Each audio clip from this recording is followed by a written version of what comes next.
It's state championship Saturday, the final state championship Saturday of the winter season. 4 teams in our area with 3 games. Looking to be on top of Nebraska. To begin, we send it out to sports director Darren Winberg. Good evening, Nebraska. It's Darren Winberg here from the Vault for Championship Saturday. 6 teams are going to be crowned champions, including a trio of teams looking to repeat. Let's start in Class C2. The Amherst Broncos, top-seeded team all season long, made it to the championship run to state last season, but this season they're looking to rewrite that script and win. C2 state championship coach Ripon and Amherst looking for their first ever state title, but Lincoln Lutheran stood in their way. Early on, it was Austin Adelung knocking down 3-ball, his third of the first half as Amherst raced out to an early 7-point lead after 1. Second quarter, the Warriors respond. Logan Lebo jump stop, the banks it in for 2. Amherst star now Tage Hadwiger picked up his second foul, went to the bench, which means other players need to step up. Insert Carter Riesland doing just that, getting to the rack for the deuce. Lincoln Lutheran, though, they led by 1 heading into the break. Second half, it was a Tage Hadwiger show, starring that man Hadwiger. Drives, hits on the Euro step. Next up, he says, dialing 10-10, 3-2-1 long distance as he buries the triple. He's starting to heat up, folks. Warriors, though, would respond, crashing the offensive glass as Jacob Dutzman with the putback with the left hand to retake the 1-point lead. So Coach Ripon, he calls a timeout and says, this is what we do. What else? Drop a play for Hadwiger, who comes up clutch. Now under 2 to play, Amherst trailing by 2 when Hadwiger was playing like his hair was on fire, spinning, winning to force the game into OT. And in OT, my guy hits his 5th 3-ball in the night as he would finish with 30-piece, 32 points and 7 rebounds and 4 assists, but none bigger than this that tied it all up. And Coach Ripon, he draws a go route after the timeout. It connects with Hadwiger, who dishes it to Braylon Russell, who scores 2 of his biggest points of his career. Student section, you can say it. You just won, because for the first time in school history, the Amherst Broncos are state champions. Get up and celebrate. I mean, yeah, I had it going on, and I kept it going, and I wasn't going to let us lose today. Last game ever playing on a basketball court, and I just didn't want it to go out bad. Battled some foul trouble today and whatnot, but just couldn't be more proud of these guys, and just happy for them. I mean, it means a ton.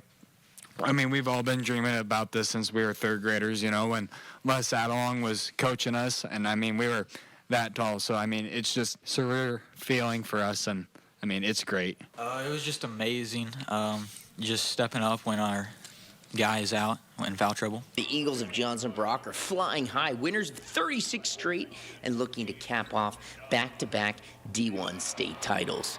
But that man, Carter Nelson, along with Trey Appelt, who's fresh off his 1,000th career point, are looking to stop that. And early on, the Bulldogs, well, they were all bite. Appelt from the corner for 3, good. Then it's Nelson hitting the fadeaway jumper as Ainsworth jumped out to a 7-0 run. But the Eagles respond back with a run of their own as Kaysen Dollinghouse gets to the rack, lays it in to cap off a 9-0 run of their own. And what better way to stop a run than this? Nelson playing above the rim, throwing it down with force, looking like Shaq with a 2-handed flush.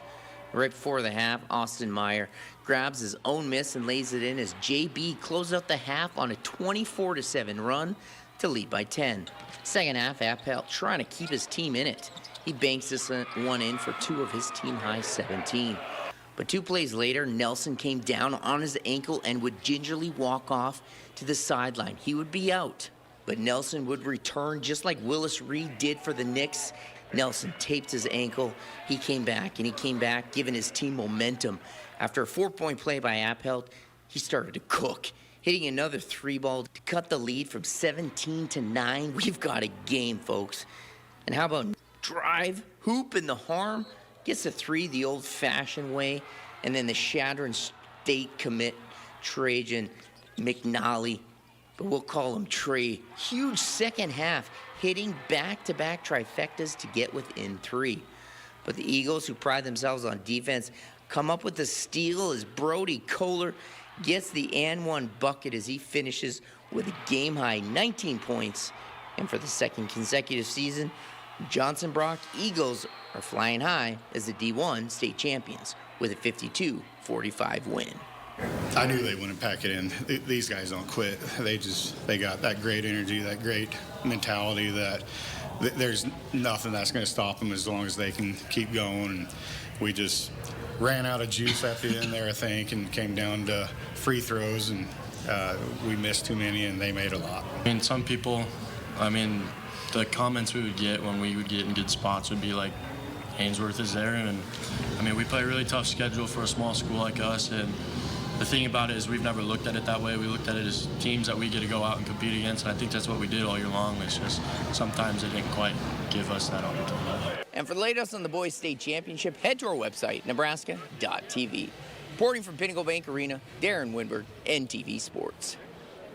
Let's go to the game that just went final. Maywood Hayes Center and Shelton in the D2 championship. Let's go late first quarter. Riley Bombeck showing off the strength in the paint. Senior makes it a 9-7 ball game, 2 minutes left in the first frame. First possession of the second, Wolves responding with Hayden Fair. Inside the spin, got it to go. Mayhay cuts into the deficit. Shelton would start to slowly pull away, though, from the second quarter onward, though. Enter Ashton Simmons, 37 points last night, on fire again tonight. Shelton extends its lead. Couple possessions later, why not Shelton again? Rule number 1, do not leave this guy that wide open. Mayhay did. Simmons makes it an 8-point Shelton lead. All Bulldogs after that. Riley Bombeck down the baseline off the Simmons feed with the jelly. The Bulldogs are state champions for the first time in 108 years. 54-42. Dogs win in Lincoln.